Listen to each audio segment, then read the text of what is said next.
আসসালামু আলাইকুম এভরিওয়ান। আপনারা গুগল অ্যাকাউন্ট ডিলিটের জন্য চলে যাবেন সেটিংসে যাওয়ার পরে একটু নিচে স্ক্রল করলেই পেয়ে যাবেন গুগল অপশন। আপনারা গুগল অপশনটি ক্লিক করে দিবেন। এরপর গুগল সার্ভিস নামে একটি পেজ ওপেন হবে, আপনারা আপনাদের প্রোফাইলের উপর ক্লিক করে দিবেন।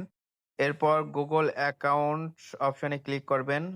একটু নিচে স্ক্রল করলেই পেয়ে যাবেন ডাটা অ্যান্ড প্রাইভেসি সেটিংস। আপনারা ডাটা অ্যান্ড প্রাইভেসি অপশনে ক্লিক করে দিবেন। এরপর নিচের দিকে স্ক্রল করতে হবে। নিচে স্ক্রল করলে নিচের দিকে পেয়ে যাবেন ডিলিট অপশন। তো ডিলিট অপশনে ক্লিক করে দিবেন। ডিলিট ইওর গুগল অ্যাকাউন্ট এই অপশনে ক্লিক করার পর ঠিক এরকমভাবে একটি পেজ শো হবে। তো এখানে আপনাদের ইমেলটি ভেরিফিকেশন করতে হবে যে আসলে এটি আপনার কিনা। এজন্য আপনাকে আপনার জিমেলের পাসওয়ার্ডটি এখানে টাইপ করতে হবে এবং নেক্সটে চেপে দিবেন। তো যদি পাসওয়ার্ড সঠিক থাকে এরপর আপনাকে কনফার্ম জিমেল ডিলিট অ্যাকাউন্ট অপশনটি দেওয়া হবে। এরপর আপনি চেপে কনফার্ম করলেই আপনার ডিলিট অ্যাকাউন্টটি সফলভাবে ডিলিট হয়ে যাবে। এই ছিল ভিডিও।